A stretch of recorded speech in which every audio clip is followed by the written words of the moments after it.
فرمان مصطفیٰ صلی اللہ علیہ وآلہ وسلم،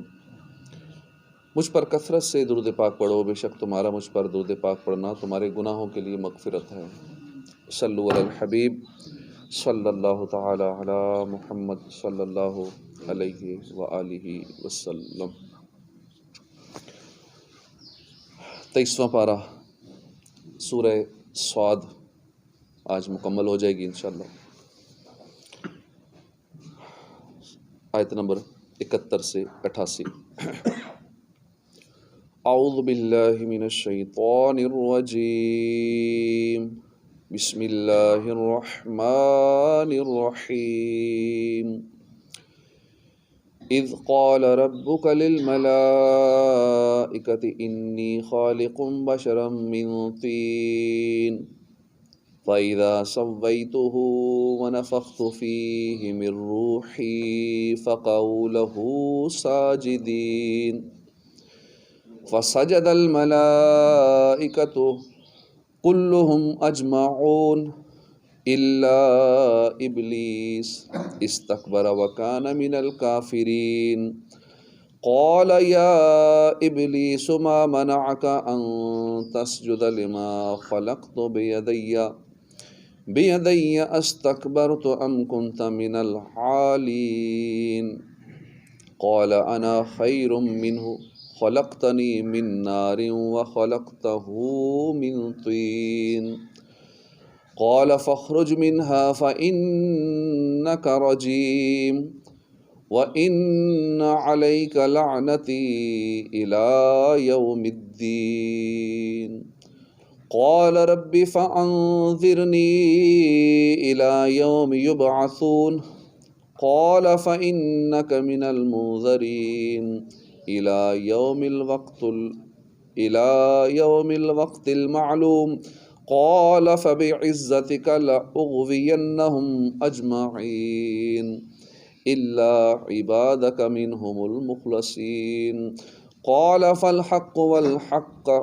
أقول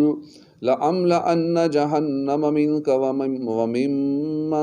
تبعك منهم أجمعين قل ما أسألكم عليه من أجر وما أنا من المتكلفين إن هو إلا ذكر للعالمين وَلَتَعْلَمُنَّ نَبَأَهُ بَعْدَ حِينٍ۔ اللہ کے نام سے شروع جو نہایت مہربان رحمت والا۔ اذ قال ربک للملائکۃ، جب فرمایا ربک تمہارے رب نے، للملائکۃ فرشتوں سے، انی بے شک میں، خالقن بنانے والا ہوں، بشرم من طین مٹی سے انسان بنانے والا ہوں۔ جب تمہارے رب نے فرشتوں سے فرمایا کہ میں بے شک مٹی سے انسان بنانے والا ہوں، فَإِذَا سَوَّيْتُهُ پھر جب میں ٹھیک بنا لوں اسے، سویتہ اسے ٹھیک سے بنا لوں، وَنَفَخْتُ اور پھونک دوں، فیہ اس میں، من روحی اپنی خاص روح، فَقَعُوا لَهُ سَاجِدِينَ تو تم گر جانا، لہو اس کے لیے، ساجدین سجدہ کرتے ہوئے، فسجد الملائکہ تو فرشتوں نے سجدہ کیا، کلہم ان کے تمام، اجمعون سبھی فرشتوں نے، تمام فرشتوں نے سجدہ کیا، الا ابلیس سوائے ابلیس کے، استکبرا اس نے تکبر کیا، وکان من الکافرین اور ہو گیا کافروں میں سے۔ قال اللہ نے فرمایا، یا ابلیسو اے ابلیس، ما منعک کس چیز نے تجھے روکا، ان تسجد کہ تو سجدہ کرے، لما خلقت بیدی اس کو جسے میں نے بنایا، بیدی اپنے ہاتھوں سے، استکبرت کیا تو نے تکبر کیا، ام کنت من العالین یا تو تھا ہی اوپر والوں میں، یعنی تکبر والوں میں سے، متکبروں میں سے۔ قال اس نے کہا، انا خیر میں بہتر ہوں، من ہو اس سے میں بہتر ہوں۔ کیوں بہتر ہوں؟ اس نے کہا کہ خلقتنی من النار، خلقتنی من نار، تو نے مجھے بنایا، خلقتنی تو نے مجھے بنایا، من نار آگ سے، وخلقتہ اور اسے بنایا، من طین مٹی سے، قال فخرج، اللہ نے فرمایا نکل جا، بس تو نکل جا، منہا اس سے، یعنی اس جنت سے تو نکل جا، دفع ہو جا، فإنک رجیم، تو بے شک تو دھتکارا ہوا ہے، رجیم دھتکارا ہوا ہے، وَإِنَّ عَلَيْكَ، بے شک تجھ پر، لعنتی میری لعنت ہے، الی یوم الدین، قیامت تک، بدلے کے دن یعنی قیامت تک کے لیے تجھ پر لعنت۔ قال، اس نے کہا، ربی اے میرے رب، فانذرنی، تو مہلت دے مجھے، اگر ایسی بات ہے مجھے تو نے رجیم کر دیا، دھتکار دیا، تو ٹھیک ہے پھر مجھے مہلت دے دے اگر ایسا ہے تو، الی یوم یبعثون، اس دن تک جس دن لوگ اٹھائے جائیں گے، قال، اللہ نے فرمایا، فإنک من المنذرین، بس بے شک تو مہلت والوں میں سے ہے، اللہ نے مہلت دے دی اس کو، الی یوم الوقت المعلوم، معین وقت کے دن تک، قال، اس نے کہا، فبعزتک،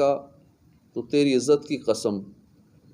لأغوینہم اجمعین، ضرور میں گمراہ کر دوں گا ان سب کو،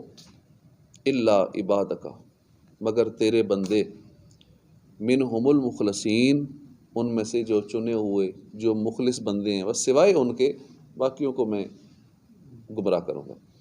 قال، اللہ نے فرمایا، فالحق، تو حق یہ ہے، سچ یہ ہے، والحق اقول، اور حق سچ ہی میں فرماتا ہوں، لأملأن، ضرور میں بھر دوں گا، جہنم، جہنم، من کا، تجھ سے، ضرور میں تجھ سے جہنم کو بھر دوں گا، وممن تبعک منہم، اور اس سے جو تیری پیروی کرے گا ان میں سے، اجمعین، سب کو، تجھ کو اور تیری پیروی کرنے والوں کو سب کو جہنم سے میں بھر دوں گا۔ قل، تم کہو، ما اسألکم، میں تم سے نہیں مانگتا، علیہ، اس پر، من اجر، کوئی اجرت، وما انا من المتکلفین، اور میں نہیں، من المتکلفین، جھوٹ گڑنے والوں میں سے، ان ہوا الا ذکر للعالمین، نہیں وہ مگر نصیحت سارے جہانوں کے لیے، وَلَتَعْلَمُنَّ، اور ضرور تم جان لو گے، نَبَأَهُ، اس کی خبر، بعد حین، ایک وقت کے بعد۔ یہاں پر ہماری یہ صورت مکمل ہو چکی ہے، سورہ صاد۔ ترجمہ کنز العرفان۔ جب تمہارے رب نے فرشتوں سے فرمایا کہ میں مٹی سے انسان بنانے والا ہوں، پھر جب میں جب اسے ٹھیک بنا لوں اور اس میں اپنی خاص روح پھونکوں تو تم اس کے لیے سجدے میں پڑ جانا، تو تمام فرشتوں نے اکٹھے سجدہ کیا سوائے ابلیس کے، اس نے تکبر کیا اور وہ کافروں میں سے ہو گیا۔ اللہ نے فرمایا کہ اے ابلیس، تجھے کس چیز نے روکا کہ تو اسے سجدہ کرے جسے میں نے اپنے ہاتھوں سے بنایا؟ کیا تو نے تکبر کیا ہے یا تو تھا ہی متکبروں میں سے؟ اس نے کہا کہ میں اس سے بہتر ہوں، تو نے مجھے آگ سے بنایا، اسے مٹی سے پیدا کیا۔ اللہ نے فرمایا تو جنت سے نکل جا، کہ بے شک تو دھتکارا ہوا ہے اور بے شک قیامت تک تجھ پر میری لعنت ہے۔ کفار مکہ چونکہ حسد اور تکبر کی بنا پر سید المرسلین صلی اللہ علیہ وآلہ وسلم سے جھگڑتے تھے، تو اس لیے یہاں ایک بار پھر اللہ تعالیٰ نے حضرت آدم علیہ السلام کی تخلیق اور ابلیس کے سجدہ نہ کرنے کا واقعہ بیان فرمایا، تاکہ اسے سن کر وہ عبرت حاصل کریں اور اپنے حسد سے، تکبر سے باز آ جائیں۔ لائٹ آن کر دیں، تاکہ وہ تکبر سے باز آ جائیں، حسد سے باز آ جائیں۔ تو یہ واقعہ تفصیل کے ساتھ سورہ بقرہ کے 4 رکوع میں بیان ہو چکا ہے، اور اس کے علاوہ سورہ اعراف، سورہ حجر، سورہ بنی اسرائیل، سورہ کہف میں بھی بیان ہو چکا ہے۔ اب یہ بات ہم چونکہ پہلے سن چکے ہیں، یہ آدم علیہ السلام سے کو سجدہ کرنے والی آدم علیہ السلام کا ذکر ہم پہلے بھی ان صورتوں میں، سورہ اعراف کے اندر، سورہ حجر کے اندر، سورہ بنی اسرائیل کے اندر، سورہ کہف کے اندر بھی سن چکے ہیں، لیکن ہم اللہ پاک ایک ہی واقعے کو، یہ بھی جلتا رہے، بس وہ جلا دے، یہ جلتی رہے، باقی بھی جلتی رہے، وہ بھی جلا دے۔ تو اس واقعے کو کئی مقامات پہ بار بار بیان کیا گیا۔ اس آیت اور اس کے بعد والی 7 آیات میں بیان کیے گئے واقعے کا خلاصہ یہ ہے، یہ جلتی رہے، یہ جلتی رہے، سامنے جو ہے نا وہ والی وہ جلا دیں۔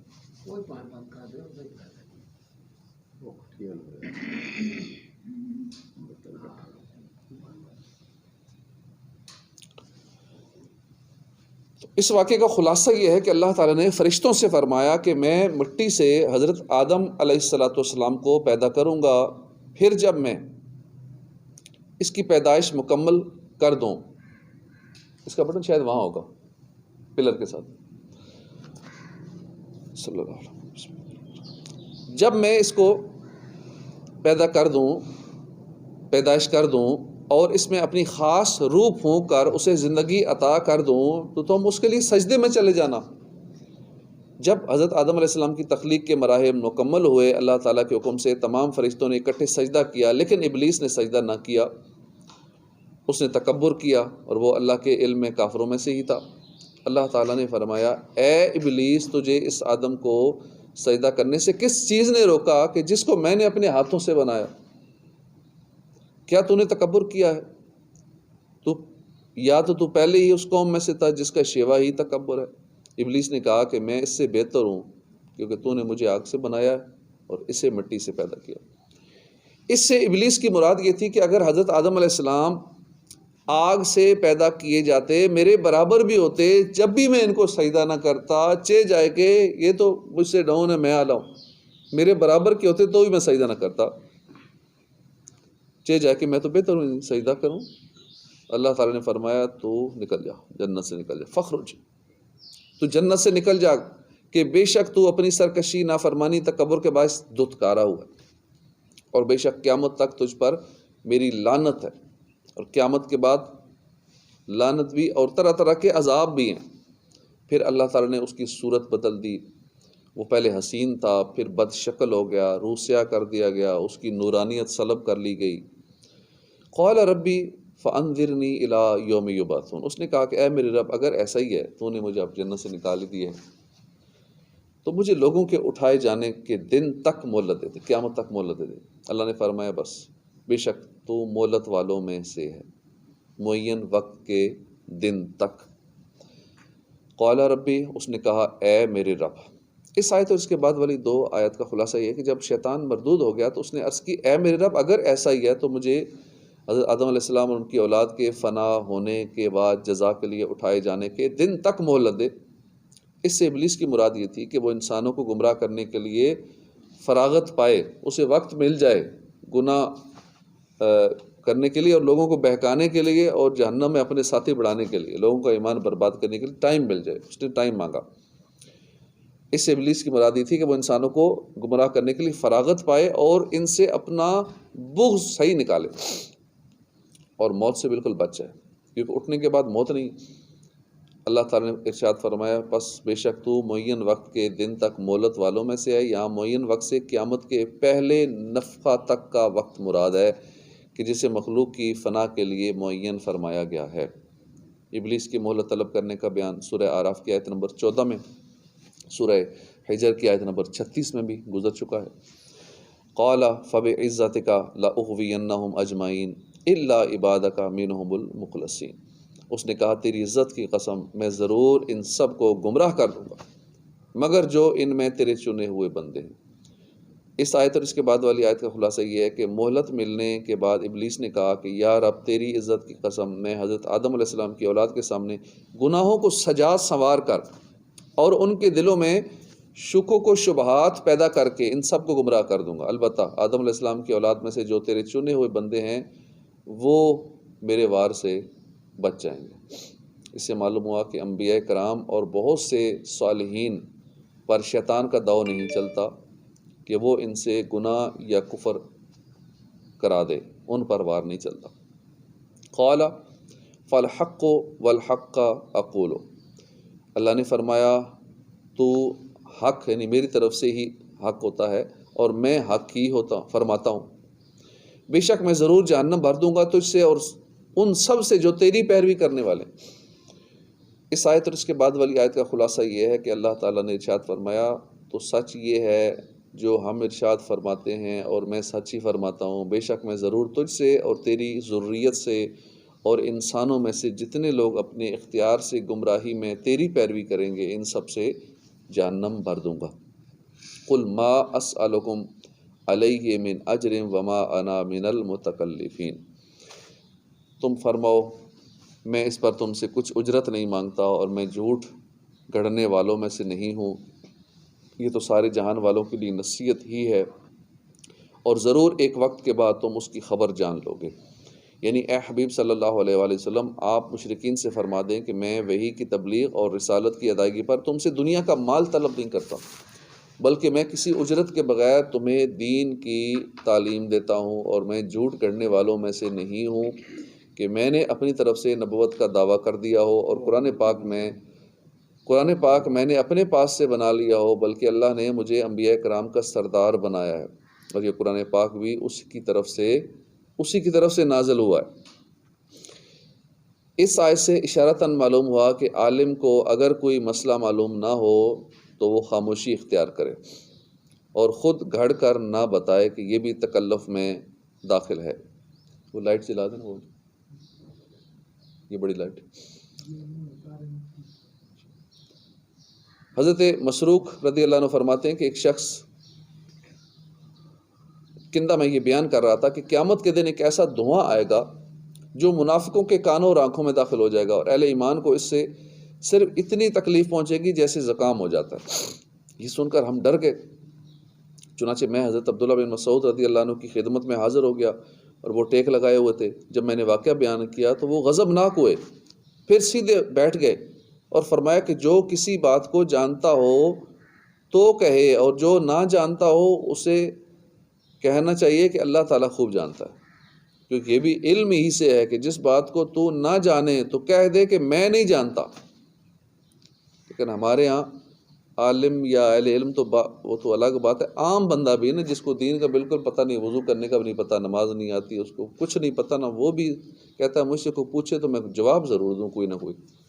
کچھ بتایا نہیں، یہ کہے گا یار کیسا مسلمان ہے، اس کو کچھ آتا نہیں ہے۔ تو اس لیے جواب دینا ہے، چاہے غلط جواب ہو، سنا سنا جواب ہو، جیسے مرضی ہو نا۔ طلاق کا مسئلہ ہے تو عام عوام ہو سکتا ہے اس پہ بھی جواب دے رہے ہو، نہیں تیری طلاق تو نہیں ہوئی۔ کوئی عام بندہ بات کر رہا ہو نا، یار یہ طلاق کا یہ مسئلہ ہوا ہے تو یہ ایک دے دی یا دو دے دی یا تیسری دے دی، یا یہ الفاظ کہے، یا کیونکہ طلاق کے تو 200 سے زیادہ الفاظ تو کنائے کے ہیں جس سے طلاق ہو جاتی ہے۔ تو اب طلاق کا مسئلہ تو عالم بھی جواب نہیں دیتے، کہتے ہیں دارالفتہ آؤ، دونوں آئیں، میاں بیوی دونوں آئیں، سامنے بیٹھیں، گواہ لائیں، یہ کریں وہ کریں، سوال پہ سوال ہوگا، پھر جا کے کہیں اس کا جواب دیں گے۔ لیکن ہمارے عوام ہی دو ہی ہیں، ایک ہوئی ہے، کتنی ہوئی، 3 ہوئی، بات تیری ختم ہو گئی، یا تیری نہیں ہوئی، اس طرح کیا تو نہیں ہوئی۔ اب طلاق کے مسئلے پہ بھی عوام فتوی دے رہی ہوتی ہے اگلے کو، اسی طرح اور بھی کئی مسائل پہ، زکوٰۃ کا مسئلہ ہے یا نمازوں کا مسئلہ ہے یا دیگر کو مسائل ہیں، دستی یہاں تک کہ اگر کوئی عالم بھی بیٹھا ہو تو اس سے پہلے کوئی دوسرا کوشش کرتا ہے غیر عالم کہ میں ہی جواب دے دوں، پتہ لگے کتنا اس کو علم ہے، اس کا کتنا نالج ہے، دینی نالج بھی ہے، اس کا دنیا کا نالج بھی ہے۔ تو عالم کو بھی سوال کیا جائے اور اسے 100% کنفرم نہ ہو، تھوڑا سا بھی ڈاؤٹ ہو یا مسئلہ پیچیدہ ہو، اس کی کئی صورتیں ہوں کہ اس کا یہ بھی جواب ہو سکتا ہے، اگر صورت یہ ہو جائے تو پھر یہ جواب ہوگا، اگر یہ یوں ہو جائے تو پھر یہ ہوگا۔ جب اس طرح کے کئی جوابات آ رہے ہوں تو وہاں بھی خاموشی، اور کہ ٹھیک ہے بعد میں بتا دیں گے، پتہ کر لیں گے، یا میں نہیں جانتا، اللہ جانتا ہے، واللہ عالم واللہ ورسولہ عالم، یہ کہہ دینا چاہیے۔ کیونکہ نبی کریم صلی اللہ علیہ وسلم نے فرمایا، نبی کریم صلی اللہ علیہ وسلم سے فرمایا کہ قل ما اسألکم علیہ من اجر وما انا من المتکلفین، تم فرماؤ میں اس پر تم سے کچھ اجرت نہیں مانگتا۔ حضرت ابو موسیٰ اشعری رضی اللہ عنہ نے اپنے خطبے میں فرمایا کہ جو آدمی کسی چیز کا علم رکھتا ہو تو اسے چاہیے کہ وہ لوگوں کو سکھائے اور وہ بات کہنے سے بچے کہ جس کا علم نہ رکھتا ہو، ورنہ وہ دین سے نکل جائے گا اور تکلف کرنے والوں میں سے ہوگا۔ اللہ تعالیٰ عمل کی توفیق عطا فرمائے۔ وَلَتَعْلَمُنَّ نَبَأَهُ، اور ضرور تم اس کی خبر جان لو گے، یعنی اے کفار مکہ ضرور تم ایک وقت کے بعد قرآن کی خبروں کے حق اور سچا ہونے کو جان جاؤ گے۔ حضرت عبداللہ بن عباس رضی اللہ عنہ نے فرمایا کہ اس وقت سے مراد موت کے بعد کا وقت ہے، اور ایک قول یہ ہے کہ اس سے قیامت کا دن آ جانے کے بعد کا وقت مراد ہے۔ تو یہ چونکہ نالج کا دور ہے، علم کا دور ہے، جو تھوڑا بہت کوئی پڑھ لکھ جاتا ہے، جس کو تھوڑے طریقے آ جاتے ہیں کہ دنیا کی کوئی بھی چیز کیسے نکالنی ہے، آرٹیفیشیل انٹیلیجنس سے کیسے وہ جواب یا فتویٰ نکالنا ہے، یا کوئی بھی دینی چیز ہو یا دنیاوی چیز ہو، کیونکہ ہر چیز کا ایسے سیکنڈوں میں جواب سامنے آ جاتا ہے، فتوے سارے سامنے آ جاتے ہیں، تمام اس بات سے متعلق ویڈیوز مفتیان کرام کے سامنے آ جاتی ہیں۔ لیکن اب یہ ڈیسائیڈ کیسے کریں کہ ان میں سے صحیح کون سی ہے؟ اصل بات یہ ہے، علم تو بہت ہے، لیکن جو علم مل گیا، آپ نے سیکنڈ میں سوال پوچھا دستی، اب تو واٹس ایپ میں بھی آرٹیفیشیل انٹیلیجنس آ گئی ہے، فیس بک میں بھی انہوں نے ایک آپشن گول سے ڈال دیا ہے، آپ کو دیکھو گا آپ کے موبائل میں واٹس ایپ میں گول سے ایک نشان آ گیا ہے، وہ نئی چیز آئی ہے، انہی دنوں میں آئی ہے، اور اس سے آپ جو بات پوچھیں دستی وہ جواب دے گا۔ چیٹ جی پی ٹی ہے، پرپلیکسٹی ہے، اس طرح اور کچھ چیزیں ایسی آ چکی ہیں کہ وہ آپ کو ریٹن جواب بھی، انگلش میں جواب، اردو میں جواب، اور بھی کئی زبانوں میں جواب، ساتھ ساتھ اس سے متعلق ویڈیوز بھی آپ کے سامنے کر دیں گی۔ پھر آپ کو سوال کرنا نہیں آتا تو کئی سوالوں کی بھی آپشن دے دیں گی کہ آپ مزید یہ سوال ہی پوچھ سکتے ہیں، آپ نے جو بات پوچھی ہے نا اس بات کے بارے میں یہ سوال بھی بتا دیتے ہیں کہ آپ یوں سوال کریں، ایسے پرومپٹ دیں، یہ ساری چیزیں ہیں۔ لیکن پھر بھی ایسا نہیں کہ مجھے اب سارے فتوے آ گئے، سب کچھ آ گئے، اس میں سے ٹھیک کون سا ہے، کون سے مفتی کا، کس عالم کا میں نے ایکسیپٹ کرنا ہے، کس کا نہیں کرنا،